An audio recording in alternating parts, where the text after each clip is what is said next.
तान् पंचाक्षरमनुपमान् पंचसूत्रकृतो वन्दे पंचाचार्यान् जगद्गुरुन्। नमस्तुंग शिरश्चुंबी चंद्रचामर चारवे त्रैलोक्य नगरारंभ ಮೂಲಸ್ತಂಭಾಯ ಶಂಭವೆ.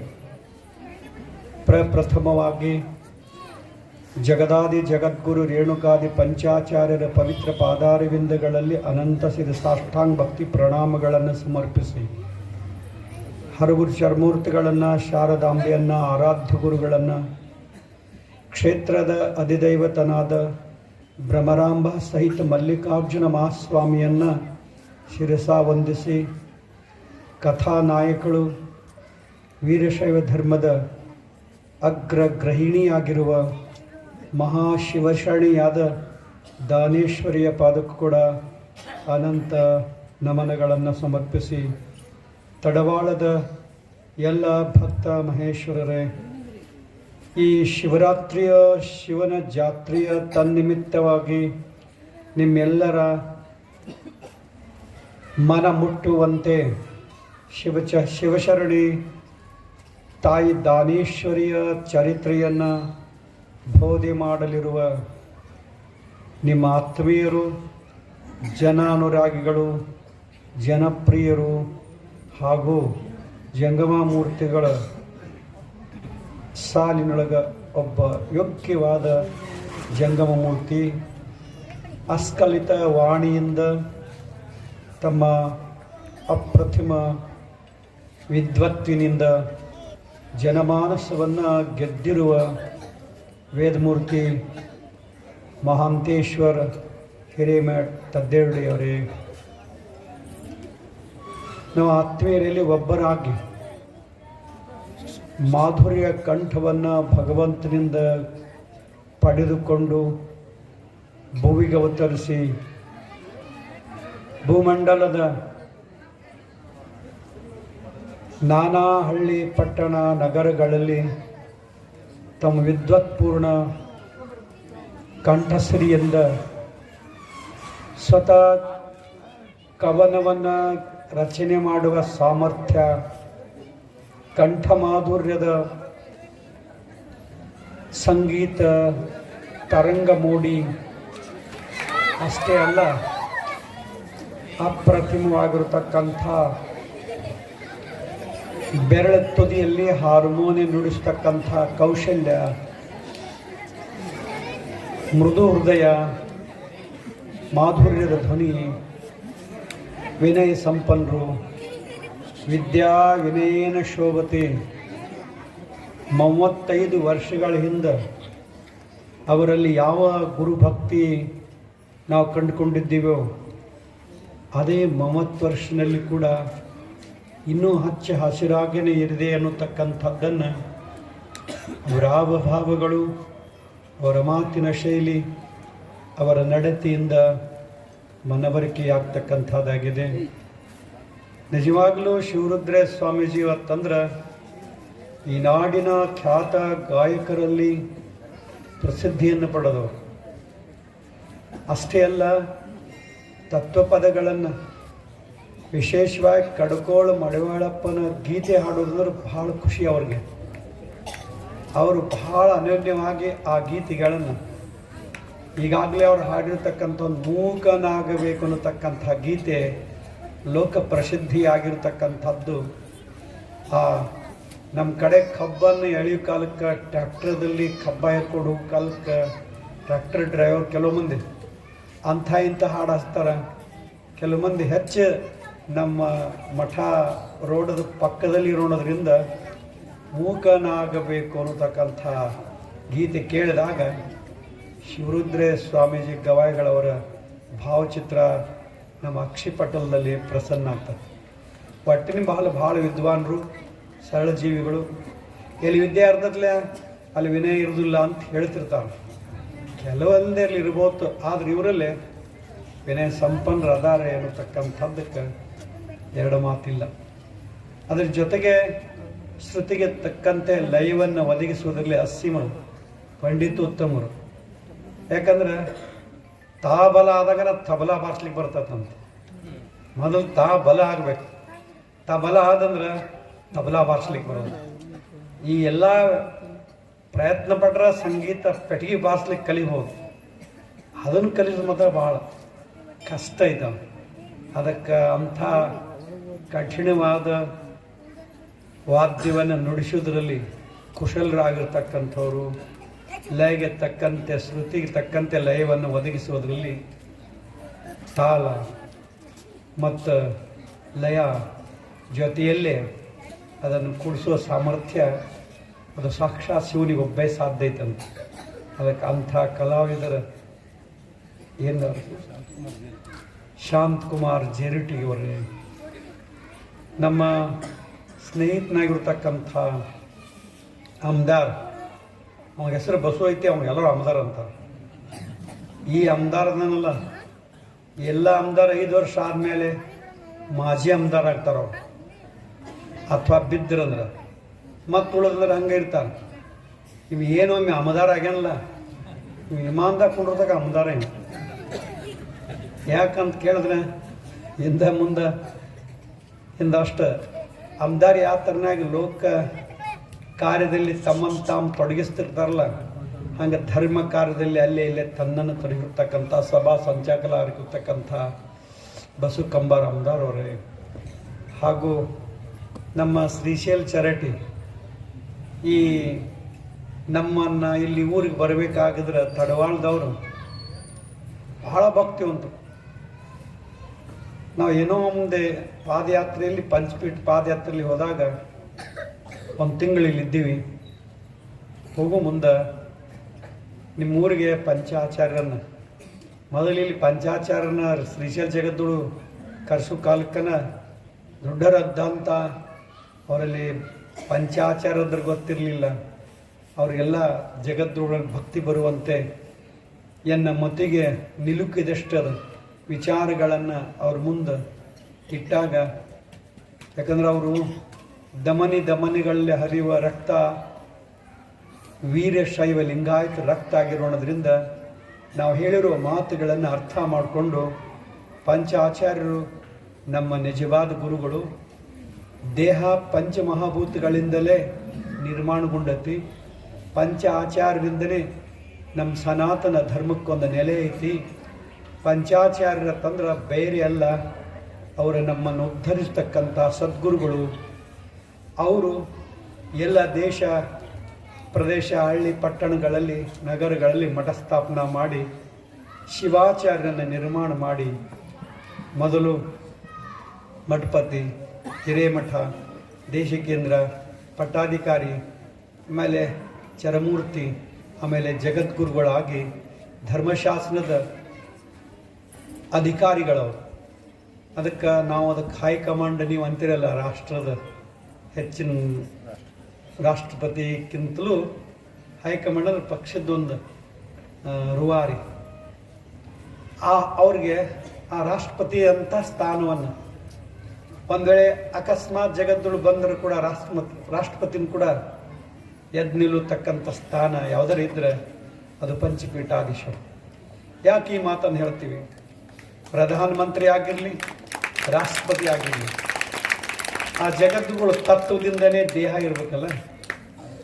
ಈ ಪೃಥ್ವಿ ತತ್ವ ರಂಭಾಪುರಿದು, ಜಲತತ್ವ ಉಜ್ಜಯಿನಿದು, ಅಗ್ನಿತತ್ವ ಕಾಶಿದು, ವಾಯು ತತ್ವ ಶ್ರೀಶೈಲದ್ದು, ಆಕಾಶ ತತ್ವ ಐತಲ್ಲ ಅದೇ ಕಾಶಿ ತತ್ವ.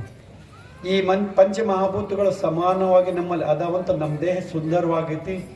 ಎಲ್ಲ ವ್ಯವಹಾರಗಳಲ್ಲಿ ನಾವು ಸದೃಢವಾಗಿದ್ದೀವಿ.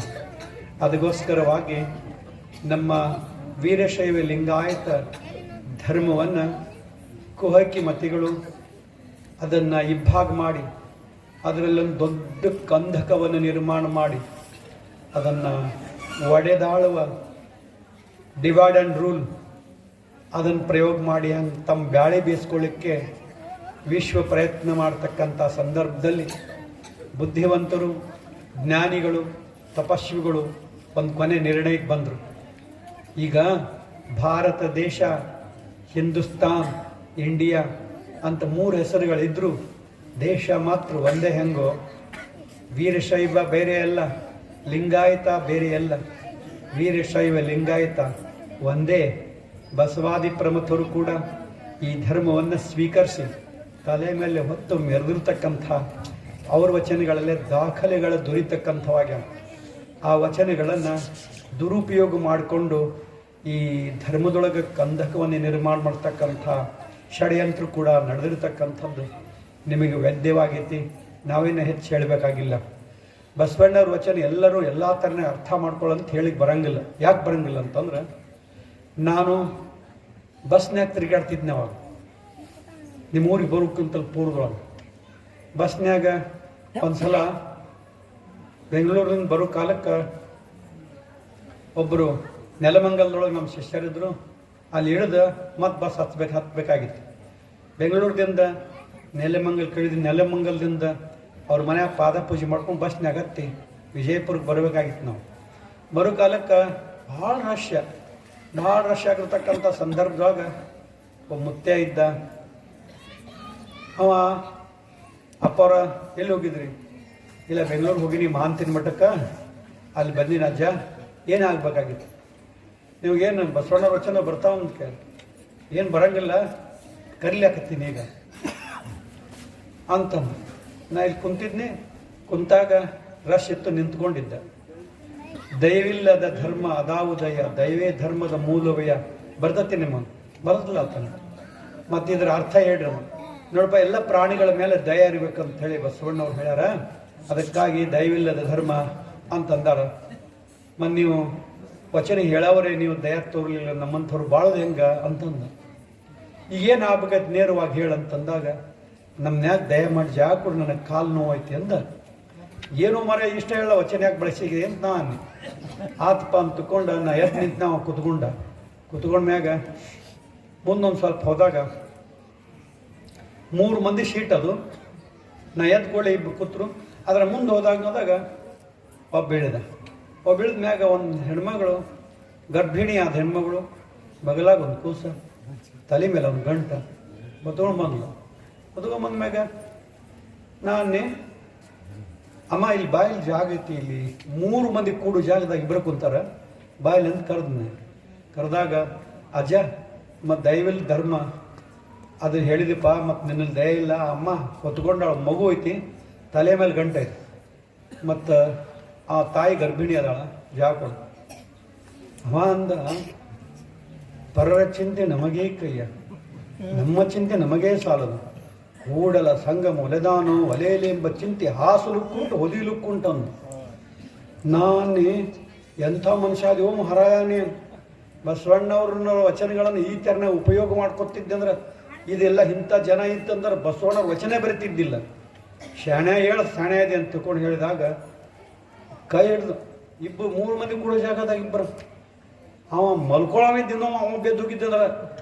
ಅದಕ್ಕೆ ಬಸವಣ್ಣವ್ರ ವಚನವನ್ನು ಹಿಂಗೆ ದುರುಪಯೋಗ ಮಾಡ್ಕೊಳ್ತಕ್ಕಂಥ ಜನಗಳು ಏನದಾರಲ್ಲ, ಅವರು ಆಚಾರ್ಯನಿಂದ ಮಾಡೋದು, ಆಮೇಲೆ ಜಗದ್ಗುಳಿನಿಂದ ಮಾಡೋದು, ಆಮೇಲೆ ವೀರಶೈವ ಬೇಡ, ಲಿಂಗಾಯತ ಬೇರೆ ಅನ್ನೋದು, ಆಮೇಲೆ ಮೂರ್ತಿ ಪೂಜೆ ಮಾಡಬೇಡ ಅನ್ನೋದು. ನಿಮಗೆ ಲಿಂಗ ಆಗಬೇಕು, ಶಿರ್ಷಲ್ ಮಲ್ಲಯ್ಯ ನಿಮ್ಮ ಹೃದಯದಲ್ಲಿ ಅದಾನಲ್ಲ, ಅದು ಲಿಂಗ ನಿರವಯವರು ನಿರಾಕಾರ ನಿರ್ಗುಣನಾದ ಪರಮಾತ್ಮ ಅದಾನಲ್ಲ. ನಾವು ಈ ಬೆಟ್ಟದಲ್ಲಿರ್ತಕ್ಕಂಥ ಕೈಲಾಸದಲ್ಲಿರ್ತಕ್ಕಂಥ ಶಿವನನ್ನು ನಂಬಂಗಿಲ್ಲ, ನಾವು ಪಾರ್ವತಿ ಪತಿ ಶಿವನನ್ನು ನಂಬಂಗಿಲ್ಲ, ನಾವು ಅವನಿಗೆ ಆಕಾರ ಇಲ್ಲ. ಇಂಥವು ಎಲ್ಲ ಹೇಳ್ಕೊಂತ ನಿಮ್ಮ ತಲೆಯೊಳಗೆ ಹುಳ ಬಿಟ್ಟ ನಾವು ಏನು ಮಾಡಬೇಕು? ಏನು ಲಿಂಗಾಯತ ಅನ್ಬೇಕು, ವೀರಶೈವ ಅನ್ಬೇಕು ಅಂತ ದ್ವಿಧಾ ಭಕ್ತಿಯನ್ನು ಮೂಡಿಸ್ತಕ್ಕಂಥ ಕೆಲಸ ಮಾಡ್ತಕ್ಕಂಥವ್ರು. ಈಗ ಮೂರ್ತಿಯಲ್ಲಿ ಏನು ಶಕ್ತಿ ಇಲ್ಲ ಅಂತಂದ್ರೆ, ನೀವು ಏಕಲವ್ಯನ ಕಥೆಯನ್ನು ಕೇಳಿರಿ. ದೃಢಾಚಾರ್ಯ ಹತ್ರ ಏಕಲವ್ಯ ಒಬ್ಬ ಶಬರ ಕುಲದವ, ನನಗೆ ವಿದ್ಯೆ ಕೊಡಿ, ನನಗೆ ಬಿಲ್ ವಿದ್ಯೆ ಕಲಿಬೇಕಂತ ಆಶೆ ಆಗೈತೆ ಅಂತ ಪ್ರಣಿಪಾತ ಆದಾಗ, ನೋಡು ನಾನು ಕ್ಷತ್ರಿಗೆ ಮಾತ್ರ ವಿದ್ಯೆ ಕಲಿಸ್ತೇನೆ, ನಿಮ್ಮಂಥವ್ರಿಗೆ ಕಲಿಸ್ಲಿಕ್ಕೆ ನನಗೆ ಹಕ್ಕಿಲ್ಲ, ನಾನು ನನ್ನನ್ನೇ ಮಾಡ್ಕೊಂಡಿನಪ್ಪ, ಏನು ಮಾಡೋಕ್ಕಾಗಂಗಿಲ್ಲ, ನೀನು ಕ್ಷತ್ರಿಯ ಜನ್ಮದಲ್ಲಿ ಹುಟ್ಟಿದ್ರೆ ಮಾತ್ರ ವಿದ್ಯೆ ನಿನಗೆ ಪ್ರಾಪ್ತಿ ಆಗ್ತದೆ ಅನ್ನತಕ್ಕಂಥ ಮಾತನ್ನು ದ್ರೋಣಾಚಾರ್ಯ ಆ ಹುಡುಗನಿಗೆ ಹೇಳ್ತಾರೆ ಏಕಲವ್ಯನಿಗೆ.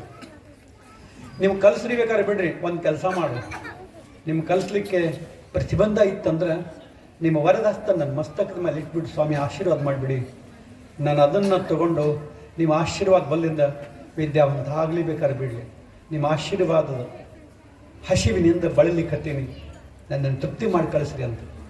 ಅವಾಗ ಯಾರೇ ಬ್ಯಾಡ ಅಂತಾರಪ್ಪ ಅಂಥೇಳಿ ಅವನ ತಲೆ ಮೇಲೆ ಕೈ ಇಟ್ಟು ಆಶೀರ್ವಾದ ಮಾಡಿ ಅವ್ರ ಕಣ್ತುಂಬ ನೋಡಿದ ಏಕಲವ್ಯ ಒಂದು ಅಶ್ವತ್ಥ ವೃಕ್ಷದ ಹತ್ರ ಹೋಗಿ ಹುತ್ತಿನ ಮಣ್ಣು ತಂದ ಕಲಿಸಿ ರಾಡಿ ಮಾಡಿ ಕೆಸರು ಮಾಡಿದ.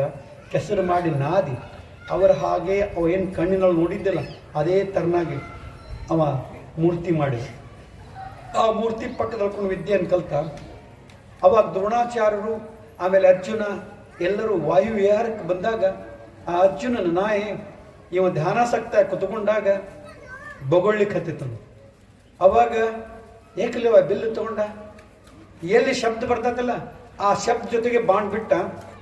ಆಶ್ಚರ್ಯ ಏನಂತಂದ್ರೆ ನಾಯಿ ತೊಟ್ಟಿಗೆ ಬಾಣ ಸೇರಿತ್ತು, ನಾಯಿಗೆ ನೋವಾಗಿರಲಿಲ್ಲ, ಒದರ್ಲಿಕ್ಕೆ ಬರಂಗಿಲ್ಲ. ಇಂಥ ಬಾಣ್ ಬಿಟ್ಟಿದ್ದಂತ. ಆಶ್ಚರ್ಯಚಕಿತನಾಗಿರ್ತಕ್ಕಂಥ ಪಾರ್ಥ, ಗಾಂಡೀವಿ, ಅರ್ಜುನ ಗುರುಗಳು ಹೇಳಿದ, ಇದು ಸಾಮಾನ್ಯ ಬಿಲ್ಲುಗಾರನಿಗೆ ಸಾಧ್ಯ ಇಲ್ಲ, ಇದು ಧನಂಜಯನಾಗಿರ್ತಕ್ಕಂಥ ನನ್ನ ಹೊರತು ಯಾರಿಗೆ ಸಾಧ್ಯ ಇಲ್ಲ.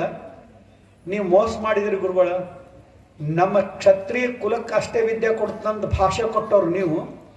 ಈಗ ಆ ಮೂರ್ತಿ ಈಗ ಇಂಥ ಕೌಶಲ್ಯದ ಬಾಣ ಬಿಟ್ಟ ಅನ್ನೋದ್ರೆ ಅವ್ನು ನೋಡೋ ಹೋಗೋರು ಅಂಗಡಿ ಅಂತಂದಾಗ ನಾಯಿ ಎಕಡೆ ಬಾಣ ಬಿಟ್ಟಲ್ಲ ಆ ಕಡೆ ನಾಯಿ ಓಡ್ಲಿಕ್ಕೆ ಅವ್ರು ಬೆನ್ನಿಂದ ಬಂದಾಗ ಧ್ಯಾನಾಸಕ್ತನ ಕುಲ್ತ್ಕೊಂಡಾನ. ಕಟ್ಟೆ ಮೇಲೆ ದ್ರೋಣಾಚಾರ್ಯ ಮೂರ್ತಿ ಐತಿ. ಆ ಮೂರ್ತಿ ಮಣ್ಣಿಂದ ಮೃತ್ತಿಕೆಯಿಂದ ಮಾಡಿದ ಮೂರ್ತಿ. ಮಾತಾಡಂಗಿಲ್ಲ, ಹೇಳಂಗಿಲ್ಲ, ಕೇಳಂಗಿಲ್ಲ, ಒದರಂಗಿಲ್ಲ, ಸಾಕನ್ನಂಗಿಲ್ಲ, ಬೇಕನ್ನಂಗಿಲ್ಲ, ಏನೂ ಅನ್ನಂಗಿಲ್ಲ. ಆದರೂ ಕೂಡ ಅದು ಮೂರ್ತಿ ಐತಿ. ಆ ಮೂರ್ತಿ ಮೇಲೆ where is believe there is God, where is no believe there is no God. ಎಲ್ಲಿ ನಂಬಿಕೆ ಇದೆ ಅಲ್ಲಿ ಪ್ರಭು ಅದಾನೆ. ಜहाँ ವಿಶ್ವಾಸ है श्रद्धा वहाँ प्रभु है, जहाँ ವಿಶ್ವಾಸ ಶ್ರದ್ಧಾ ನೈ ವहाँ ಹೈ ನೈ. ಅದಕ್ಕೋಸ್ಕರವಾಗಿ ಈ ಮೂರ್ತಿಯಲ್ಲಿ ಇಟ್ಟಿರ್ತಕ್ಕಂತಹ ಶ್ರದ್ಧೆ ನಂಬಿಕೆಯಿಂದ ಆ ಬಿಲ್ವಿದ್ಯೆ ಕಲ್ತಿದ್ದ. ಅರ್ಜುನ್ಗಿಂತಲೂ ಒಂದು ಹೆಜ್ಜೆ ಮುಂದೆ ಹೋಗಿದ್ದ. ಮೂರ್ತಿಯನ್ನು ಮಾತಾಡಕ್ಕಿಲ್ಲ, ಆದರೂ ಒಂದು ನಿಷ್ಠೆಯಿಂದ ಅಧ್ಯಯನ ಮಾಡಿದ್ಕೊಳ್ಳೆ, ಅಭ್ಯಾಸ ಮಾಡಿಕೊಳ್ಳೆ ಅವನ ಹತ್ರ ಅಷ್ಟು ವಿದ್ಯಾದ ಪರ್ವತವನ್ನು ಏರಿದ್ದ. ಮತ್ಸರ ಭಾಳ ಕೆಟ್ಟ, ನಮಗೂ ಕೆಟ್ಟ, ನಿಮಗೂ ಕೆಟ್ಟ. ಆ ಅರ್ಜುನಿಗೆ ನೋಡಿ ಸಹಿಸ್ಕೊಳ್ಳೋ ಸಾಮರ್ಥ್ಯ ಇರಲಿಲ್ಲ. ಗುರುಗಳಿಗೆ ಹೇಳಿದ, ಈ ಜಗತ್ತಿನೊಳಗೆ ನಿನ್ನ ಹಾಗೆ ಬಿಲ್ಲು ವಿದ್ಯೆಯನ್ನು ಯಾರಿಗೂ ಕಲಿಸಂಗಿಲ್ಲ. ನೀನೇ ಈ ಬಿಲ್ಲು ವಿದ್ಯೆಯಲ್ಲಿ ಅಗ್ರಗಣನಾಗಿ ಮಾಡ್ತಕ್ಕಂಥ ಭಾಷೆ ಕೊಟ್ಟವ್ರು ನೀವು. ನನಗಿದು ಬರಂಗಿಲ್ಲ, ಅವ್ನು ಬರ್ತತಿಲ್ಲ, ಏನು ಮಾಡ್ತೀರಿ ನೋಡ್ರಿ. ಸುಮ್ಕೊಂಡು ನಾ ಎಲ್ಲ ಮಾಡ್ತೀನಂದ್ರೆ ಗುರುಗಳು. ಸ್ವಾರ್ಥ ಬೆನ್ನು ಹತ್ತಿತ್ತಂದ್ರೆ, ಸ್ವಾರ್ಥ ನಮ್ಮಲ್ಲಿ ಒಡಮೂಡಿತಂದ್ರೆ, ಸ್ವಾರ್ಥ ನಮ್ಮಲ್ಲಿ ಸುಳಿತಂದ್ರೆ ನಮ್ಮ ನಷ್ಟ ಮಾಡಂಗಿಲ್ಲ, ಅದು ಜಗತ್ತನ್ನೇ ನಷ್ಟ ಮಾಡ್ತಕ್ಕಂಥ. ಅದಕ್ಕೋಸ್ಕರವಾಗಿ ದ್ರೋಣಾಚಾರ್ಯರು ಅರ್ಜುನ ಪಕ್ಷಪಾತಿಯಾಗಿರೋಣದ್ರಿಂದ, ಏನಪ್ಪ ಏಕಲವ್ಯ ನಿನ್ನ ಗುರುಗಳು ಯಾರು? ಅಲ್ಲೆದಾರ ನೋಡ್ರಿ, ಅವರೇ ನನ್ನ ಗುರುಗಳಂತ ಮೂರ್ತಿಯನ್ನು ತೋರಿಸ್ತು. ಈ ಮೂರ್ತಿ ಯಾರ್ದು? ಅದು ನಿಮ್ಮದೇ. ಹಾಗಾದ್ರೆ ನಾವೇ ನಿನ್ನ ಗುರುಗಳು? ಹೌದು, ಖಂಡಿತವಾಗಿ ನೀವೇ. ಹಾಗಾದ್ರೆ ಗುರುದಕ್ಷಿಣೆಯಲ್ಲಿ ವಿದ್ಯೆ ಕಲಿಬಾರ್ದು. ಯಾಕಂದ್ರೆ ಸುಭಾಷಿತಕಾರ ಒಂದು ಮಾತು ಹೇಳ್ತಾನೆ, ಗುರು ಶುಶ್ರೂಷಯ ವಿದ್ಯಾ ಪುಷ್ಕಲೇನ ಧನೇನವ ಅಥವಾ ವಿದ್ಯೆಯ ವಿದ್ಯಾ ಚತುರ್ಥ ನೋಪಲಭ್ಯತೆ. ಪುಷ್ಕಲವಾದ ಧನವನ್ನು ಕೊಟ್ಟು ಕಲಿಬೇಕಂತ, ಶುಶ್ರೂಷೆ ಅಂದರೆ ಸೇವೆ ಮಾಡಿ ವಿದ್ಯೆ ಕಲಿಬೇಕಂತ, ನಮಗೆ ಬರೋ ವಿದ್ಯೆಯನ್ನು ಗುರುವಿಗೆ ಕೊಡಬೇಕಂತ, ಗುರುವಿನ ವಿದ್ಯೆ ನಾ ತೊಗೊಂಡು ವಿದ್ಯೆ ಕಲಿಬೇಕಂತ. ನೀನೇನೂ ಮಾಡಿಲ್ಲ, ಹೆಂಗಿದ್ದೆ ತೊಗೊಂಡು? ಯಾವ ಅಧಿಕಾರ ಇದ್ದೀನಿ ವಿದ್ಯೆ ತೊಗೊಳ್ಳಿಕ್ಕೆ? ನೀವು ಏನು ಕೇಳಿ ನಿಮ್ಗೆ ಗುರುದಕ್ಷಿಣೆ ಎಷ್ಟು ಬೇಕಾಷ್ಟು ಕೊಡ್ತೀನಿ ನಾನು. ಕೊಡ್ತೀಯ ಅಂತ ಭಾಷಾ ಕೊಡ. ನಿಮ್ಮ ಪಾದ ಸಾಕ್ಷಿಯಾಗಿ ಮಾತು ಹೇಳ್ತೇನೆ, ನೀವು ಬೇಡಿದಷ್ಟು ನಾನು ಸಾಧ್ಯ ಆದಷ್ಟು ಕೊಡ್ತೀನಿ ನಾನು. ಹಂಗಾದ್ರೆ ನಿನ್ನ ಬಲಗೈ ಹೆಬ್ಬೆರಳು ನನಗೆ ದಕ್ಷಿಣೆ ಕೊಡುವಂಥ.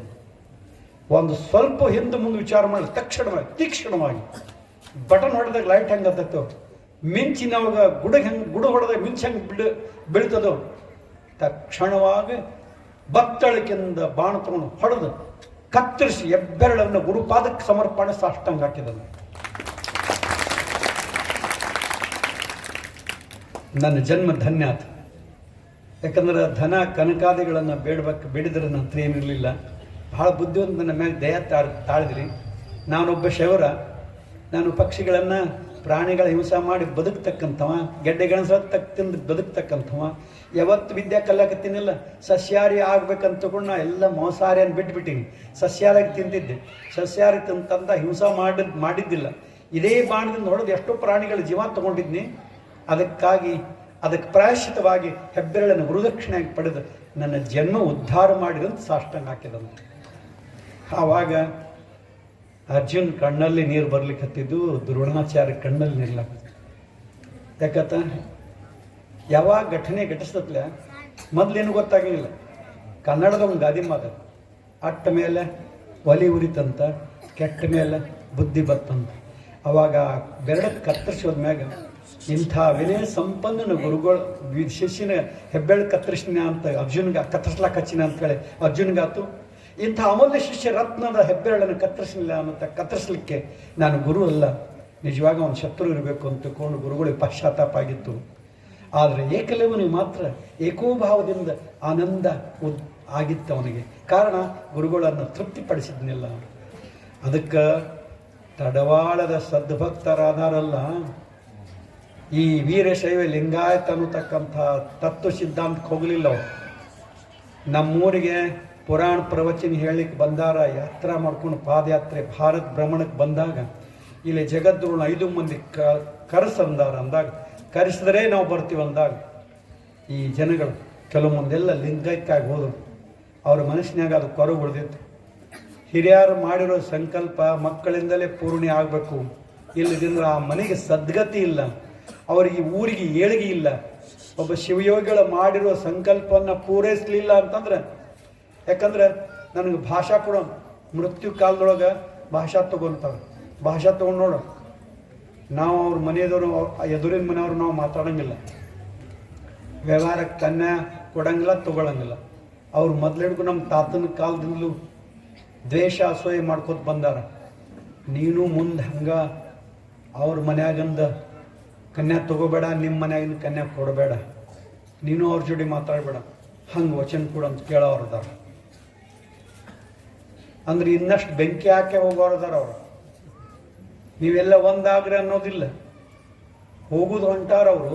ಇರುತಕ್ಕ ದ್ವೇಷ ಅಸೂಯೆ ಮಾಸ್ತರ್ ಮಾಡ್ಕೊಂಡು ಹೊಂಟಾರ.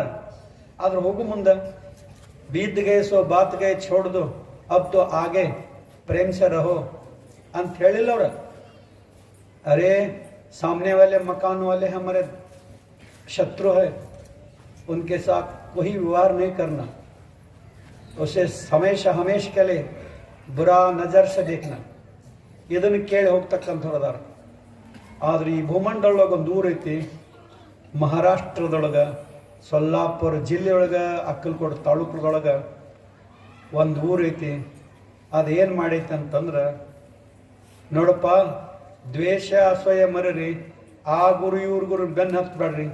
ಎಲ್ಲ ಹಲ್ಗುರು, ಕಪಾಳಗುರು, ಕಲ್ಗುರು ಅದಾರ, ಅಂಥ ಗುರುಗಳು ಬೇಡ. ಈ ದೇಹಕ್ಕೆ ತತ್ವ ಸಿದ್ಧಾಂತವನ್ನು ಕೊಟ್ಟಿರ್ತಕ್ಕಂಥ ಪಂಚಮಹಾಭೂತಗಳಿಂದಲೇ ನಿರ್ಮಾಣವಾಗಿರ್ತಕ್ಕಂಥ ಈ ಪಂಚವರ್ಣ ದೇಹವನ್ನು ನಾವು ಗುರುಗಳ ಆಶೀರ್ವಾದದಿಂದ ಪಡ್ಕೊಂಡಿದ್ದೀವಿ.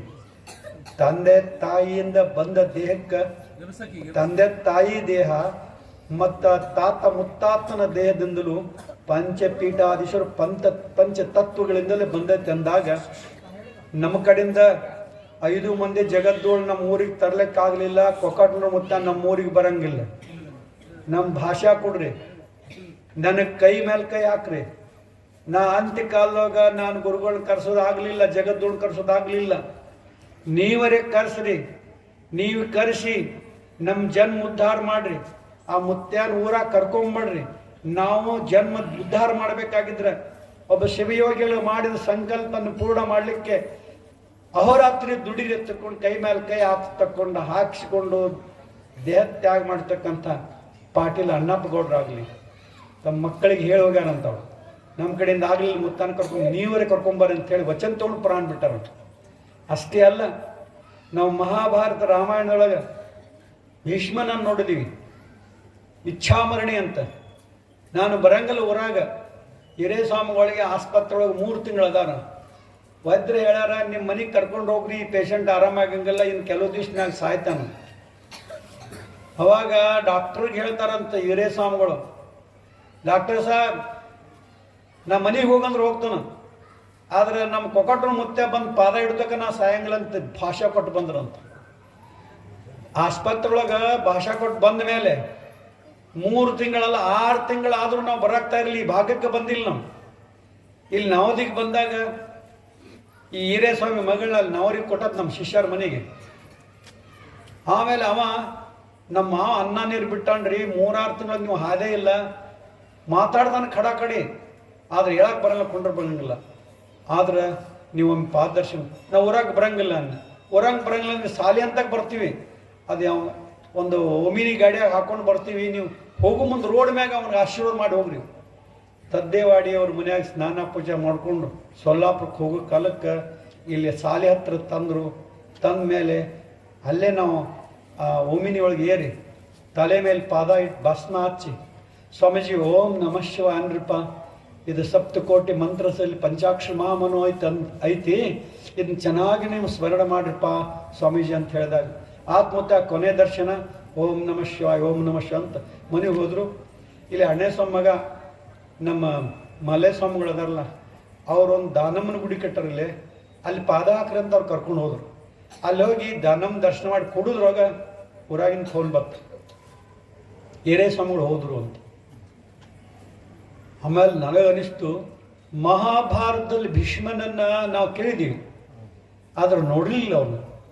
ಆದ್ರೆ ಇಚ್ಛಾಮರಣಿ ಈ ಜಗತ್ನಾಗ ಅದಾರ ಏನು ಅಂತ ಅನ್ನೋದಕ್ಕೆ ಭೀಷ್ಮ ಅದ ಅನ್ನತಕ್ಕಂಥದ್ದಕ್ಕೊಂದು ಜಗತ್ತಿನೊಳಗೆ ಪ್ರೂವ್ ಮಾಡಿ ಕೊಟ್ಟವ್ರು ಯಾರಿದ್ರ ಅವ್ರು ಹಿರೇ ಸ್ವಾಮಿ.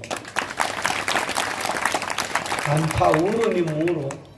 ಅದಕ್ಕಾಗಿ ತಾಯಿ ತಂದೆಗಳಿಗೆ ಮಕ್ಕಳಿಗೆ ತಂದೆ ಬಾಲ್ಯದೊಳ ಅಕ್ಕರದ ವಿದ್ಯೆಯನ್ನು ಕಲಿಸದಿರ್ದೊಡೆ ಕೊಂದಂ. ಆ ಮಕ್ಕಳ ಮಾತಾ ಶತ್ರು ಪಿತಾವರಿ ಬಾಲೋನ ನ ಪಠಿತ. ತಂದೆ ತಾಯಿಗಳಾದವರು ಮಕ್ಕಳಿಗೆ ಒಳ್ಳೆಯ ಸಂಸ್ಕಾರವನ್ನು ಕೊಡಲಿಲ್ಲ ಅಂತಂದಾಗ, ತಂದೆ ತಾಯಿಗಳಾದವರು ಮಕ್ಕಳಿಗೆ ಒಳ್ಳೆ ವಿದ್ಯಾಭ್ಯಾಸ ಮಾಡಿಸ್ಲಿಲ್ಲ ಅಂತಂದಾಗ, ತಂದೆ ತಾಯಿಗಳಾಗಿರ್ತಕ್ಕಂಥವ್ರು ಮಕ್ಕಳಿಗೆ ಒಳ್ಳೆ ನೀತಿ ಭಾರತ ಸಂಸ್ಕೃತಿಯನ್ನು ಕಲಿಸ್ಲಿಲ್ಲ ಅಂತಂದಾಗ ಬೇರೆ ಯಾರು ಶತ್ರುಗಳಾಗಲ್ಲ. ಮೊದಲೇ ಶತ್ರು ತಾಯಿ ತಂದೆಗಳೇ ಆ ಮಗುವಿಗೆ ಆಗ್ತಾರೆ ಅನ್ನತಕ್ಕಂಥ ಮಾತನ್ನು ಯಾರೂ ಕೂಡ ಮಡಿಬಾರ್ದು. ಅದಕ್ಕೆ ನಿಮ್ಮ ಊರಾಗ ನೀನು ಪೂರ್ವಜರು ಆಗಿ ಹೋಗ್ಯಾರಲ್ಲ, ಅವ್ರು ಒಳ್ಳೆಯ ವಿಚಾರವನ್ನು ನಿಮ್ಮ ತಲೆಯೊಳಗೆ ಬಿತ್ತು ಹೋಗಿರೋದ್ರಿಂದ ಅಪ್ಪ ಪಂಚ ಆಚಾರ್ಯರನ್ನ ಜಗದ್ಗುರುಗಳನ್ನು ಕರೆಯುವ ಸಲುವಾಗಿ ವಿಶ್ವ ಪ್ರಯತ್ನ ಮಾಡಿ ನಮ್ಮ ಕಡೆಯಿಂದ ಆಗಲಿಲ್ಲ. ಆ ವಿಷಯ ಯಾರ ಮನೆಯಾಗಿಂದೈತಿ ಮುಗಿದೈತಿ. ನಾವು ಹೋಗೋ ಕಾಲಕ್ಕೆ ನಮ್ಮ ಆಶೆಯನ್ನು ಪೂರ್ಣ ಮಾಡಿರಿ. ನಾನು ಹೋದ್ರು ಹೋಗುವಲ್ನಕ ನಮ್ಮ ಮಕ್ಕಳ ಕಡೆಯಿಂದರೆ ಜಗತ್ತೊಳಗೆ ಬರಮಾಡಿಸ್ಕೊಂಡು ಕೊಕ್ಕಟ್ಟನ ಮುತ್ತಾನ ಬರಮಾಡ್ಕೊಂಡು ತಗೊಂಡು ಹೋದ ವರ್ಷ ಇದೇ ಸಮಯದೊಳಗೆ ಭಾಳ ಅದ್ದೂರಿಯಿಂದ ಕಾರ್ಯಕ್ರಮವನ್ನು ಮಾಡಿ ಯುವಕರೆಲ್ಲ ಸಂಘಟನೆ ಮಾಡಿ ಯಾರಿಗೆ ವಿವೇಕ ಅನ್ಬೇಕು ಅನ್ನತಕ್ಕಂಥ ಸ್ವಾಮಿ ವಿವೇಕಾನಂದರು ಒಂದು ಭಾಳ ಸುಂದರ ಮಾತು ಹೇಳ್ತಾರೆ. ನನಗನಿಸ್ತತಿ ಮಲ್ಲಿಕಾರ್ಜುನ ಗುಡಿ ಭಾಳ ಚಂದ ಕಟ್ಟ್ಯಾರ ಇಲ್ಲಿ ಅನಿಸ್ತತಿ. ಅಚ್ಚಾ, ಮಲ್ಲಿಕಾರ್ಜುನ ಗುಡಿ ಅಷ್ಟೇ ಕಟ್ಲಕ್ಕೆ ಸಾಮರ್ಥ್ಯ ಅಲ್ಲ ಈ ಯುವಕರು. ಈ ಈ ನಿಮ್ಮ ತಡವಾಳದಲ್ಲಿರ್ತಕ್ಕಂಥ ಯುವಕರು ಭಾರತ ದೇಶದ ಪ್ರತಿಯಲ್ಲಿ ಹಳ್ಳಿಗಳಿದ್ರೆ ಗುಡಿ ಕಟ್ಟೋದಲ್ಲ, ನೂತನವಾದ ಭಾರತ ದೇಶವನ್ನೇ ನಿರ್ಮಾಣ ಮಾಡಿ ಕಟ್ಟು ಸಾಮರ್ಥ್ಯ ಅವರಲ್ಲಿ ಇರ್ತಕ್ಕಂಥ. ವಿವೇಕಾನಂದ ಒಂದು ಕಡೆ ಮಾತು ಹೇಳ್ತಾರೆ, विवाह किसे कहते हैं, जो अनीति से लड़ता है उसे विवाह कहा जाता है। विवाह किसे कहता है, काल की चाल को बदलने वालों को विवाह कहता है। विवाह किसे कहता है, जोश के साथ होश रखता है उसे विवाह कहा जाता है। किसे विवाह कहता है, लहू से इतिहास रचाता है उसे विवाह कहा जाता है। विवाह किसे कहा जाता है, विवाह राष्ट्र के प्रति बलिदान में आस्था रखता है उसे विवाह कहा जाता है। विवाह किसे कहा जाता है, विवाह प्रेरक का भाषण करने वाला, प्रेरणादायक संभाषण करने वाला, प्रेरणादायक जीवन जगाने वाला विवाह कहा जाता है। ಅದಕ್ಕೆ ರಾಷ್ಟ್ರದೊಳಗ ಹಿಂದಿ ಐತಿ, ನೀವು ಮಹಾರಾಷ್ಟ್ರದಲ್ಲಿ ಹೇಳ್ತ ನನ್ನ ಕನ್ನಡದಾಗ ಯಾರಿಗೆ ಇವ ಅನ್ಬೇಕಂತಂದ್ರೆ ಅನೀತಿದಿಂದ ಯುದ್ಧ ಮಾಡ್ತಕ್ಕಂಥವ್ರು, ಅನೀತಿಯಲ್ಲೇ ನಡೆದಕ್ಕಂದ್ರೆ ಅದ್ರ ಜೊತೆಗೆ ಹೋರಾಟ ಮಾಡ್ತಕ್ಕಂಥ ಸಾಮರ್ಥ್ಯ ಇದ್ದವ ಯುವ ಆಗ್ತಾನೆ ಅಂತ. ಆಮೇಲೆ ಮತ್ತೆ ಯಾರಿಗೆ ಯುವ ಅಂತ, ಕಾಲ್ಕಿ ಚಾಲ್ಕು ಬದಲ್ನೇವಲ್ಲ, ಸದ್ಯ ಸಾಯ್ತಾನ, ಯುದ್ಧದೊಳಗ ಬಂದೂಕದಿಂದ ಗೋಳಿತು ಹೊಡ್ಯಾಕತ್ತಾನ, ಆದ್ರೂ ನಾ ಹಂಗ ಸಾಯಂಗಲ್ ನಿನ್ನ ತಗೊಂಡು ಸಾಯ್ತು ಅನ್ನತಕ್ಕಂಥ ದೃಷ್ಟಿಯಿಂದ ತಾನು ಸತ್ತರೂ ಪರವೇ ಇಲ್ಲ, ಮತ್ತೊಬ್ಬರನ್ನ ಹೊಡೆದು ಒಂದು ಬಟಾಲಿಯನ್ನು ನಾಷ್ಟ ಮಾಡಿ ಪ್ರಾಣ ಬಿಡ್ತಕ್ಕಂಥವ್ರಾಗ್ಯಾರಲ್ಲ ಅವ್ರಿಗೆ ವಿವಾಹ ಕಾಜಾತ. ಆಮೇಲೆ ಜೋಶ್ಗೆ ಸಾತ್ ಹೋಶ್ಗೆ ಸಾತ್ ಜೋಶ್ ರಖನೇವಲ್ಲ. ನಮ್ಮ ತಾಕತ್ತೈತಿ, ನಮ್ಮಲ್ಲಿ ಜೋಶ್ ಬಂದತ್ತೆ ತಕೊಂಡು ನಾವು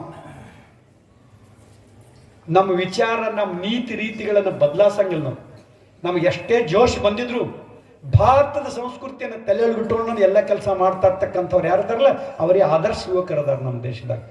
ಆಮೇಲೆ ಎರಡನೇದಾಗಿ ಅವ್ರು ರಚನೆ ಮಾಡ್ಬೇಕಾಗಿದ್ರೆ ಎಲ್ಲಿದ್ರೆ ಕಲಂದಾಗ ಪೆನ್ ತಗೊಂಡು ಎಲ್ಲಿದ್ರೆ ಕಾಗದದಾಗ ಇತಿಹಾಸ ರಚನೆ ಮಾಡಂಗಿಲ್ಲ, ತಮ್ಮ ರಕ್ತದಿಂದ ಇತಿಹಾಸ ರಚನೆ ಮಾಡ್ತಕ್ಕಂಥ ಸಾಮರ್ಥ್ಯ ಉಳ್ಳವರಿಗೆ ಯುವಕರು ಅಂತಾರ. ಭಾರತ ದೇಶದ ಬಲಿಷ್ಠವಾಗಿರ್ತಕ್ಕಂಥ ಯುವಕರು ಯಾರಂದ್ರೆ ಬಲಿದಾನ್ ರಾಷ್ಟ್ರ ಕೇಲಿ ಬಲಿದಾನ್ ಮೇ ಅಸ್ತಾ ರಖನೆ ವಾಲೆ, ಅಂದ್ರೆ ರಾಷ್ಟ್ರದ ಸಲುವಾಗಿ ರಾಷ್ಟ್ರದ ಅಭ್ಯುದಯ ಸಲುವಾಗಿ ಬಲಿದಾನ ಮಾಡೋ ಪ್ರಸಂಗ ಬಂದ್ರೆ ಅದ್ರಾಗ ವಿಶ್ವಾಸ ಇಟ್ಟ ನಮ್ಮ ರಾಷ್ಟ್ರಕ್ಕೆ ಬಲಿದಾನ ಆಗ್ತದೆ. ಅದಕ್ಕೆ ಭಗತ್ ಸಿಂಗ್ನ ಗಲ್ಲಿಗೆರ್ಸೋ ಕಾಲಕ್ಕೆ ಭಾಳ ನಗ್ಲಿಕ್ಕೆ ಹತ್ತಿದಂತ, ಅದನ್ನು ಚುಂಬಿಸಿದಾಗ ಹೇಳಿದಂತೆ ಇಂಗ್ಲೀಷರಿಗೆ, ಒಬ್ಬನೇ ನೀವು ಸಾಮಾನ್ಯವಾಗಿ ಭಗತ್ ಸಿಂಗ್ನನ್ನು ಗಲ್ಲಿಗರ್ಸ್ಲಿಕ್ಕತ್ತೀರಿ, ಆದ್ರೆ ಇವ್ರೇನದಾರಲ್ಲ ಇವರೆಲ್ಲರೂ ಒಂದಿನ ಕಾಲದಾಗ ನಾ ಹೋದ್ಮ್ಯಾಗ ಅವರೆಲ್ಲರೂ ಮನ್ಯಾಗ ಒಬ್ಬ ಭಗತ್ ಸಿಂಗ್ ಹುಡ್ತಾನೆ, ಅದಕ್ಕೆ ನೀವು ಬಾಳೋದು ಕಷ್ಟ ಆಗ್ತತಿ, ಇದನ್ನು ನೆನಪಿಟ್ಕೊಡ್ರಿ. ನಾ ಹೋಗ್ತಾನೆ ಆದ್ರೆ ನೀವು ಮಾತ್ರ ಇರ್ತೀರಿ. ಇನ್ನು ಭಗತ್ ಸಿಂಗ್ ಮಾತ್ರ ಒಬ್ಬನ ಭಗತ್ ಸಿಂಗ್ನನ್ನು ಶಕ್ತಿ ಗುಂದಿ ಅವನನ್ನು ನಷ್ಟ ಮಾಡುವುದು, ಹಜಾರೋ ಲಾಖೋ ಭಗತ್ ಸಿಂಗ್ರು ಹುಟ್ಟುತ್ತಾರ ಅನ್ನತಕ್ಕಂಥ ಮಾತನ್ನು ಬಲಿದಾನ ಆಗೋಕ್ಕಿಂತ ಪೂರ್ವದೊಳಗೆ ಇಂಥದ್ದು ಹೇಳಿ ಬಲಿಯಾಗಿರ್ತಕ್ಕಂಥ ಯುವಕರದಾರ ನಮ್ಮ ದೇಶದಾಗ. ಹಂಗೆ ಪಂಚಾಚಾರ್ಯನನ್ನ ಕರ್ಕೊಂಬರ್ಬೇಕು, ಕೊಕ್ಕಟ್ನ ಮುತ್ಯನನ್ನ ಕರ್ಕೊಂಬರ್ಬೇಕಂತ ಸಂಕಲ್ಪ ಮಾಡಿ ಹೋಗಿ ಹಿರಿಯರ ಮಕ್ಕಳದಾರಲ್ಲ, ಮಕ್ಕಳು ಮೊಮ್ಮಕ್ಕಳದಾರಲ್ಲ ಕಂಕಣ ಬದ್ಧರ ಆದರು. ನಾವು ಹಂಗೆ ಬರಂಗಿಲ್ಲ ಮಾಂದ್ರಿಯಿಂದ ಒಂದು ಜ್ಯೋತಿ ತೊಗೊಂಡ್ಬರ್ಬೇಕು. ಸ್ಕೂಲ್ ಕಾಲೇಜುಗಳ ಯುವಕರು ನಿಮ್ಮ ಹಾಗೆ ಯುವಕರಲ್ಲಿ ಜಾಗೃತಿ ಆಗ್ಬೇಕಂತ ಪ್ರತಿಯೊಂದು ಸ್ಕೂಲ್ ಕಾಲೇಜಿಗೆ ಹೋಗಿ ನಮ್ಮ ಪ್ರವಚನ ಮಾಡಿಬಿಡ್ಬೇಕಂತಂದಾಗ ಅದ್ಭುತ ಕಾರ್ಯಕ್ರಮ. ಆ ಮಾಸ್ತರುಗಳು ಫೋನ್ ನಂಬರ್ ತೊಗೊಂಡಾರ ನಮಗೆ, ಬುದ್ಧಜಿ ಬರ್ತೀರೇನ್ರಿ, ಸ್ವಾಮೀಜಿ ಬರ್ತೀರೇನ್ರಿ, ಅಪ್ಪವ್ರು ಬರ್ತೀರೇನ್ರಿ, ಮುತ್ತವ್ರು ಬರ್ತೀರೇನ್ರಿ ನಮ್ಮ ಸ್ಕೂಲ್ಗೆ ಅಂತ ಇನ್ನೂ ಒಂದು ಕೇಳಲಿಕ್ಕತ್ತಾವ. ಅದಕ್ಕೆ ರಾಷ್ಟ್ರದ ಈ ಸದ್ಯ ನಿಮ್ಮ ಮರಾಠ ಒಬ್ಬ ಮಾತು ಬರ್ತದೆ, ಕಾಳಾಚ ಗರಜ ಆಹೆ. ಇವತ್ತಿನ ಕಾಲದ ಯುವಕರೆಲ್ಲ ಭಾಳ ಶಾಲೆ ಕಲಿ ಹುಡುಗರು ಮೊಬೈಲ ಗುಟ್ಕ ಮಟಕ ಶೇರ್ ಮಾರ್ಕೆಟ್ ಅಂತ ತಗೊಂಡು ದುಡಿಯದೆ ಹಣವನ್ನು ಸಂಗ್ರಹ ಮಾಡಿ ತಮ್ಮ ಜೀವನ ನಷ್ಟ ಮಾಡ್ಕೊಳಿಕತ್ತಾರ. ಹಂಗಾಗಬಾರ್ದು ಅಂತ ತಗೊಂಡು ನಿಮ್ಮ ಊರಾಗಿನ ಹಿರಿಯರು ಶರಣಮ್ಮ ಅಂದ್ರೆ ದೇವ ಮಾತೆ ದಾನೇಶ್ವರಿ ಗುಡ್ಡದವ್ವೆ ಲಿಂಗಮ್ಮ ಜಂಗಮರಿಗೆ ಹರಳನ್ನು ದಾನ ಮಾಡಿ ದಕ್ಷಿಣೆ ಅಂತ ತಿಳ್ಕೊರಂದಾಗ ಅವ್ರ ಕೈಯಾಗ ಕುಡು ಮುಂದೆ ಹರಳಿತ್ತಂತ ಅವ್ರ ಸ್ವಾಮಿಗಳ ಕೈಯಾಗ ಹೋದಾಗ ದಕ್ಷಿಣ ಆಗಿರ್ತಕ್ಕಂಥದ್ದು ನೋಡಿ, ನೀನು ಲಿಂಗಮ್ಮಲ್ಲವ ನೀ ದಾನಮ್ಮ ಅದಿ ಅಂತ ತಗೊಂಡು ಜಂಗಮ ಎಲ್ಲ ಕೂಡಿ ದಾನಮ್ಮ ಅಂದಾಗ ನಮ್ಮ ಗುಡ್ಡಾಪುರ ದಾನಮ್ಮ ಆದ್ಲಂತ. ಅದಕ್ಕಾಗಿ ಅಂಥ ದಾನೇಶ್ವರಿ ಚರಿತ್ರೆಯನ್ನು ಕೇಳಿ ಪುರಾಣ ಪುಣ್ಯ ಕಥೆಗಳನ್ನು ಕೇಳಿ ಅವರ ಹಾಗೆ ನಮ್ಮ ಜೀವನದಾಗ ಅಳವಡಿಸ್ಕೊಂಡಿದ್ದಾದ್ರೆ ನಮ್ಮ ಜನ್ಮ ಧನ್ಯ ಆಗ್ತಕ್ಕಂಥ ಮಾತನ್ನು ಹೇಳಿ. ಈಗ ಪ್ರಸಾದ ಐತೋ ಇಲ್ಲ, ನನಗೆ ಬೋಗಾಣಿ ಹೇಳಿಕತ್ತತಿ, ನನ್ನೆಲ್ಲ ನುಂಗುಲಿ ಕೂತಾರ ಅವ್ರು ಲಘು ಬಿಡ್ತೀವೋ ನಿನ್ನ ನುಂಗುಲಿದ್ದು ಕೇಳಕತ್ತತಿ. ಅದಕ್ಕೆ ನಾನು ಎಲ್ಲರೂ ನುಂಗಿತ್ತು ನಮ್ಮ ಮುಂದೆ ಹೋಗ್ಬೇಕಾಗೈತಿ. ಯಾಕಂತ ಕೇಳಿದ್ರೆ ಕಾರ್ಯಕ್ರಮ ನಮ್ಮ ಮಹಾಂತೇಶ ರಾಷ್ಟ್ರದ ಬಗ್ಗೆ ಒಬ್ಬ ಯೋಗ್ಯವಾಗಿರ್ತಕ್ಕಂಥ ಚಿಂತನೆ ಮಾಡ್ತಕ್ಕಂಥ ಒಬ್ಬ ಜಂಗಮ ಯಾರಿದ್ರೆ ಮಹಾಂತೇಶ. ಯಾಕೆ ಈ ಮಾತು ಕೇಳ್ತೀವಿ ಅಂದ್ರೆ ಮುಖಸ್ತುತಿ ಅನ್ಕ ಮಾಡಂಗಿಲ್ಲ. ಜಳಕಿ ಒಳಗೆ ನಮ್ದು ಮಠ ಆಯ್ತು. ಆ ಮಠದ ಮಗ್ಲಾಗ ಬೀರೇಶ್ವರ ಗುಡಿ ಒಳಗೆ ಮೂಕ ಬದಿರಿ ಶಾಲೆಯನ್ನು ತೆಗೆದು ದಿಲ್ಲಿಗೆ ಹೋಗಿ ಪರ್ಮಿಷನ್ ತೊಗೊಂಡು ಬಂದು ಆ ಮಕ್ಕಳಿಗೆ ಸಾಕು ಸಲುವಿ ಅವ್ರಿಗೆ ವಿದ್ಯೆ ಕೊಟ್ಟು, ಕಣ್ಣ ಕಾಲ ಇದ್ದವ್ರಿಗೆ ಎಲ್ಲರೂ ನೋಡ್ತಾರೆ, ಕಣ್ಣ ಕಾಲ ಇಲ್ದವ್ರಿಗೆ ವಿದ್ಯೆ ಕೊಟ್ಟು ಅವರು ಸಮಾಜದಲ್ಲಿ ಬದುಕಲಿಕ್ಕೆ ಒಂದು ಸಾಮರ್ಥ್ಯನ ಕೊಡಿಸ್ಲಿಕ್ಕೆ ಪ್ರಯತ್ನ ಮಾಡಿರ್ತಕ್ಕಂಥ ಯಾರ್ಯಾರು ಜಂಗಮರಿದ್ರೆ ಮಹಾಂತೇಶ. ಈ ಕೆಲಸ ಪುಟ್ಟರಾಜಗೌಗಳು ಹಾನಗಲ್ ಕುಮಾರಸ್ವಾಮಿಗಳು ಮಾಡಿದ್ರು. ಹಾನಗಲ್ ಕುಮಾರಸ್ವಾಮಿಗಳು ಮತ್ತು ಪುಟ್ಟಜ್ಜರು ಮಾಡಿರ್ತಕ್ಕಂಥ ಸಾಮರ್ಥ್ಯದಿಂದ ಇವತ್ತಿನ ಅಂದರೆ ಯಾರದರಲ್ಲ ಕೋಟ್ಯಾಧೀಶರಾಗ ಅವ್ರ ಗೀತೆಯನ್ನು ಹಾಡೋದನ್ನು ನೋಡಿ ಅವ್ರ ಕಲೆಯನ್ನು ಸಾಮರ್ಥ್ಯದಿಂದ ನಾವು ಯಾರು ಅಂಗವಿಕಲರಾಗಿ ಯಾರಿಗೂ ದಾಸ ಆಗಬೇಕಿಲ್ಲ. ನಾವು ವಿದ್ಯೆಯಿಂದ ಸಾಮರ್ಥ್ಯದಿಂದ ಬದುಕ್ತಕ್ಕಂಥ ಕೆಚ್ಚದೆ ವೀರ ಆಗಲಿಕ್ಕೆ ಪುಟ್ಟರಾಜಗೌಗಳು ಪಂಚಾಕ್ಷರಗಳು ಹಾನಗಲ್ ಅಜ್ಜವ್ರು ಮಾಡಿರ್ತಕ್ಕಂಥ ಸೇವೆ, ರಾಷ್ಟ್ರ ಸೇವೆ ಐತೆಲ್ಲ ಭಾಳ ಅದ್ಭುತವಾದ ಸೇವೆ ಐತೆ. ಅದಕ್ಕಾಗಿ ಅಂಥ ಸೇವೆಯಲ್ಲಿ ತಮ್ಮನ್ನೇ ತಾವು ತೊಡಗಿಸಿಕೊಂಡು ಸುಮಾರು ನಿಮ್ಮ ಊರಿಗೆ ಒಂದು 2-3 ವರ್ಷ ಆತನ ಬರ್ಲಿಕ್ಕತ್ತಾರ. ಎಷ್ಟು ವರ್ಷ? 3 ವರ್ಷ. ಇದು 3ನೇದು. 3 ವರ್ಷ ಆತು ಬರ್ಲಿಕ್ಕೆ ಹತ್ತಾರ. ಭಾಳ ಸಂತೋಷ. ಭಾಳ ನಮ್ಮ ಆತ್ಮೀಯ ಮಾಂತೇಶ್ ಅಂತಂದ್ರೆ ಶಿಕ್ಷಕರು, the teacher and preacher both are same, there is no difference. ಶಿಕ್ಷಕರು ಮತ್ತು ಧರ್ಮಗುರುಗಳು. ಸ್ವಾಮಿ ವಿವೇಕಾನಂದ ಚಿಕಾಗೋದ ಇದನ್ನೇ ಹೇಳಿದಂತೆ, the teacher and preacher both are same, there is no difference. Teacher ಅಂದ್ರೆ ಮಾಸ್ತರ, ಪ್ರೀಚರ್ ಅಂದ್ರೆ ಯಾರು? ಧರ್ಮಗುರುಗಳು. ಧರ್ಮಗುರುಗಳು ಬೇರೆ ಅಲ್ಲ, ಮತ್ತು ಅಕ್ಷರ ಜ್ಞಾನ ಮಾಡ್ತಕ್ಕಂಥ ಶಿಕ್ಷಕರು ಬೇರೆ ಅಲ್ಲ. ಒಂದು ನಾಣ್ಯದ 2 ಮುಖಗಳಿದ್ದ ಹಾಗೆ ಅವರು ಆ ವೃತ್ತಿಯನ್ನು ಮಾಡ್ತಾರೆ ಮತ್ತು ಇಲ್ಲಿ ಪ್ರವಚನ ಹೇಳ್ತಾರೆ. ಅದಕ್ಕೆ ನೀವು ಅಂಥ ಯೋಗ್ಯವಾದ ಒಬ್ಬ ಜಂಗಮ ಮೂರ್ತಿಯನ್ನು ಬರಮಾಡಿಕೊಂಡು ನಮ್ಮ ಶಿವರುದ್ರೆ ಗವಾಗಳಂತ ಕಂಠಮಾಧುರ್ಯ ಸ್ತ್ರೀಯ ನಾಡಿನ ಜಗತ್ತಿನ ಅಮೂಲ್ಯವಾಗಿರತಕ್ಕಂಥ ನಮ್ಮ ಅವನ ಗೀತೆಗಳನ್ನು ಕೇಳ್ಕೋತ ಕುಂತ್ರೆ ಅವ್ರು ಹಿಂದಿನ ಭಾಳ ಚಂದ ಹಾಡ್ತಾರೆ. ಅಲ್ಲೇ ನಾಗಣಸುರದಾಗ ಪುರಾಣ ಹಿಡಿದಾಗ ಒಂದು ಮಾಯಾಚ ಸಾಡಿ ಅಂತ ಒಂದು ಹಾಡು ಬಂದಿತ್ತು. ಅದು ಆ ಸಂದರ್ಭದೊಳಗೆ ಅದಕ್ಕೆ ಮಾಯಾಚ ಸಾಡಿ ಅದು ಮರಾಠಿ ಒಳಗೆ ಒಂದು ಭಾಳ ಟೂನ್ ಭಾಳ ಚಂದ ಇತ್ತು. ಅಪ್ಪರು ಈ ಟೂನ್ದಾಗ ಒಂದು ಹಾಡ ಕಟ್ಟೀನ್ರಿ ಅಂತ. ಅದ್ರ ಭಾಳ ಚಂದ ಹಾಡೆ, ದೊಡ್ಡ ದೊಡ್ಡ ಚಲೋದಾಗ ಟೂನ್ದಾಗ ಹಾಡ ಕಟ್ಟಿ ಹಾಡಿ ಬಾರಿಸಿ ಮನವನ್ನು ಗೆಲ್ಲಿತಕ್ಕಂಥವ್ರು ಯಾರಿದ್ರೆ ಅವ್ರು ಶಿವರುದ್ರೆ ಗವಾಗಳು. ಅದಕ್ಕೋಸ್ಕರವಾಗಿ ಅವ್ರದ ಇವ್ರಿಗೂ ನಮ್ಮ ಜೊತೆಗೆ ಗವಾಯಿಗಳಾಗಿದ್ದರು. ಲಿಂಗೈಕ್ಯ ರಾಮಲಿಂಗ ಗವಾಯಿಗಳಂತಿದ್ರು. ನಮ್ಮ ಸಾರಂಗ ಮಠದ ರಾಮಲಿಂಗ ಗವಾಯಿ ಶಿವರುದ್ರ ಸ್ವಾಮಿಯವರ ಅಣ್ಣವರು. ಸಾರಂಗ ಮಠದಾಗ ಅದು ಸ್ವಾಮೀಜಿಯವ್ರು ಅದಾರಲ್ಲ, ಅವರು ಕಾಶಿಯಾಗ ಬಂದಾಗ ಒಂದು ಮಾತು ಹೇಳಿದ್ರು ನಮಗೆ, ನಮ್ಮ ಮಠಕ್ಕೊಮ್ಮೆ ದಯಮಾಡ್ಸ್ರಿಪ್ಪ, ಪ್ರವಣ ಹೇಳಬೇಕಾಗಿತ್ತು. ಇಲ್ಲರಿ ಬುದ್ಧಿ ಸಮಯ ಇಲ್ಲ. ಆಮೇಲೆ ಮಲ್ಲನಗುಡಿಯಾಗ ಹಚ್ತಾರೆ. ಆ ಮಲ್ಲನಗುಡಿ ಬರ್ರಿ ಅಂತ ಒತ್ತಾಯ ಮಾಡಿ ಕರ್ಕೊಂಡು ಹೋದಾಗ ನನಗೆ ಗವಾಯಿಗಳು ನಮ್ಮ ಅಲ್ಲೇ ಅದಾರಲ್ಲ ತಮ್ಮ ಅದಾರಂದ್ರೆ ಯಾರು ಗೊತ್ತಿಲ್ಲ. ಶಿವರುದ್ರೇಗೌಡ ಅಣ್ಣರೇ ನಾನು ಅಂತ ಹೇಳಿದಾಗ ಅಷ್ಟೇ ಮಧುರ ಸ್ವಭಾವದವರು, ಅಷ್ಟೇ ಪ್ರಸನ್ನ ಮುಖದಿಂದ ಇವರ ಅಣ್ಣವರು ಕೂಡ ನಮಗೆ ಗವಾಯಿಗಳಾಗಿ ಸಂಗೀತ ಸಾಥ್ ಮಾಡ್ಯಾರ. ಇವರು ಕೂಡ ಸಂಗೀತ ಸಾಥ್ ಮಾಡ್ಯಾರ. ನಮ್ಮ ನಾಡು ಬಹಳ ಶ್ರೀಮಂತ ರಾಷ್ಟ್ರ ಅನ್ನಲಿಕ್ಕೆ ಏನು ಕಾರಣ ಅಂತ ಕೇಳಿದ್ರೆ ಲತಾ ಮಂಗೇಶ್ಕರ್ ಅಂಥ ಗಾಯಕರು, ಆಮೇಲೆ ಮೊಹಮ್ಮದ್ ರಫಿ, ಆಮೇಲೆ ಮುಖೇಶ, ನಮ್ಮ ಕರ್ನಾಟಕದೊಳಗೆ SP ಬಾಲಸುಬ್ರಹ್ಮಣ್ಯಮ್ಮ, ಈ S ಜಾನಕಿ, ಮತ್ತು ಇಲ್ಲಿ ನಮ್ಮ ದೇಶದಾಗ ಮಹಾರಾಷ್ಟ್ರದಾಗ ಒಬ್ಬ ಅಜಿತ್ ಕಡ್ಕಡೆ, ಆಮೇಲೆ ಭಾಳ ಅನೇಕವಾಗಿರ್ತಕ್ಕಂಥ ಗೀತೆಗಳನ್ನು ಹಾಡಿ ಸಾಹಿತಿಗಳು. ನಿಮ್ಮ ಮಹಾರಾಷ್ಟ್ರದೊಳಗೆ ಶ್ಯಾಮ್ಚಿ ಆಯಿ ಬರ್ದಾರಲ್ಲ ಗ್ರಂಥ, ಸಾನಿ ಗುರೂಜಿ, ದೊಡ್ಡ ಸಾಹಿತಿಗಳವರು. ಸಾನಿ ಗುರೂಜಿ ಮತ್ತು ಶಿಕ್ಷಣಕ್ಕಾಗಿ ಹೋರಾಟ ಮಾಡತಕ್ಕಂಥ ಸಾವಿತ್ರಿಬಾಯಿ ಫುಲೆ, ಭಾಳ ಜನರು. ಇನ್ನೊಬ್ಬಕ್ಕೆ ನಿಮ್ಮ ಮಹಾರಾಷ್ಟ್ರದಲ್ಲೇ ತಾಳ್ತಕ್ಕಂಥ ಮಧ್ಯಪ್ರದೇಶದ ಮಹಾರಾಣಿ ಅಹಿಲ್ಯಾಬಾಯಿ ಹೋಳ್ಕರ್, ಇವರೆಲ್ಲರೂ ಅದ್ಭುತವಾಗಿರ್ತಕ್ಕಂಥ ಸಂತ ತುಕಾರಾಮ್ ಮಹಾರಾಜರು, ನಮ್ಮ ಶೋಲಾಪುರ ಸಿದ್ದರಾಮೇಶ್ವರು, ಜಯದೇವತಾ ಲಿಗಾಡೆ, ಅನೇಕವಾಗಿರ್ತಕ್ಕಂಥ.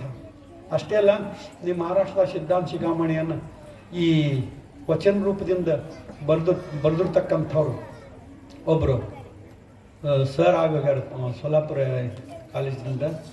ಅವರು ಮಹಾರಾಷ್ಟ್ರದವರೇ. ಒಟ್ಟಿನ ಮೇಲೆ ಸಂತ ಮಹಾಂತರು, 12 ಶತಮಾನದ ಬಸವಾದಿ ಪ್ರಮುಖರು, ಕೋವಿದ ಕಲಾಕಾರರು, ಇವರೆಲ್ಲ ಅದ್ಭುತವಾಗಿರ್ತಕ್ಕಂಥ ಮೇರು ಪರ್ವತದ ಕಲಾಕಾರ ಇರೋದ್ರಿಂದ ತಾಳೆ, ತೆಂಗು, ಬಾಳೆ, ಕಬ್ಬು ಬೆಳೀತಕ್ಕಂಥದ್ರ ಅಷ್ಟೇ ಶ್ರೀಮಂತಿಕೆ ಅಲ್ಲ. ಲವಂಗ, ಏಲಕ್ಕಿ, ದಾಲ್ಚಿನ್ನಿ ಬೆಳೀತಕ್ಕಂಥ ಅಷ್ಟೇ ನಮ್ಮ ದೇಶ ಶ್ರೀಮಂತಿಕೆ ಇಲ್ಲ. ಕಲಾ ಕೌಶಲ್ಯೊಳಗೆ ಇಂಜಿನಿಯರ್ ಒಳಗೆ ನಮ್ಮ ಸರ್ಕೆ ವಿಶ್ವೇಶ್ವರನಂಥವ್ರು, ನಾಟ್ಯ ಕಲಾಕಾರ ಡಾಕ್ಟರ್ ರಾಜ್ಕುಮಾರ್ ಅಂಥವ್ರು, ಅನೇಕವಾಗಿ ಎಲ್ಲ ರಂಗದಲ್ಲಿ ಕೂಡ ಸೈನ್ಯಗಳು ಯುದ್ಧ ಮಾಡೋ ಕೌಶಲ್ಯ ನೋಡಿರ್ತಕ್ಕಂಥ ಜನರಲ್ ಕಾರ್ಯಪ್ಪನಂಥವ್ರು, ಎಂತಿಂತ ಅದ್ಭುತರು ನಮ್ಮ ದೇಶದಾಗ. ರಾಣಾ ಪ್ರತಾಪ್ ಸಿಂಹನ್ನು ನೆನೆಸ್ಕೊಂಡ್ರೆ, ಛತ್ರಪತಿ ಶಿವಾಜಿ ನೆನೆಸ್ಕೊಂಡ್ರೆ, ಭಗತ್ ಸಿಂಗ್, ಚಂದ್ರಶೇಖರ್ ಆಜಾದ್, ಸುಭಾಷ್ ಚಂದ್ರ ಬೋಸ್, ಇಂಥವನ್ನೆಲ್ಲ ನೆನೆಸ್ಕೊಂಡ್ರೆ ಮೈ ನೆವಲೇರ್ತಕ್ಕಂಥದ್ದಾಗೈತಿ. ಅದಕ್ಕೆ ಅಂಥ ನಾಡಿನೊಳಗೆ ಜನ್ಮ ತಾಳೆ ನಾವು ಪುಣ್ಯವಂತರದೀವಿ ಅನ್ನತಕ್ಕಂಥ ಮಾತನ್ನು ಹೇಳಿ ನಿಮ್ಮ ಅಮೂಲ್ಯ ಸಮಯವನ್ನು ನಾನಾ ಬಳಸ್ಕೊಳ್ಕತ್ತೀನಿ. ನನಗೂ ಹೋಗ್ಬೇಕಾಗೈತೆ. ಅದಕ್ಕೆ ಇನ್ಮೇಲೆ दानेश्वरी चरित्रेವನ್ನು ಕೇಳಿ पावनವನ್ನು अशा आणखी व्हिडिओ पाहण्यासाठी AK20 न्यूजला सबस्क्राइब करा, बेल आयकॉनला क्लिक करा, लाईक करा, शेअर करा. धन्यवाद.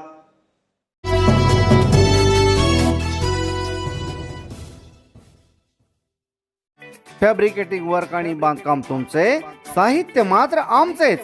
आमच्या येथे सर्व नामांकित कंपन्यांचे स्टील, सिमेंट ब्लॉक, पन्हाळी पत्रे, चॅनल, लोखंडी bar, angle, T bar, metal sheet याशिवाय विविध प्रकारच्या जाळ्या, खिळे, बाइंडिंग तार, रेडीमेड खिडक्या, दरवाजे, सिमेंट पोल, पाण्याच्या टाक्या, रबर सील, कडपा तत्सम बांधकाम साहित्य योग्य दरात मिळण्याचं एकमेव ठिकाण म्हणजे श्री स्वामी समर्थ स्टील सेंटर. याशिवाय अल्ट्राटेक, सागर सिमेंट, टाटा कंपनीचे पन्हाळी पत्रे तसेच पोलाद स्टीलचे अधिकृत डीलर. त्यामुळं प्रत्येक वस्तू मिळणार किफायतशीर दरात. खरेदीसाठी एक वेळ अवश्य भेट द्या.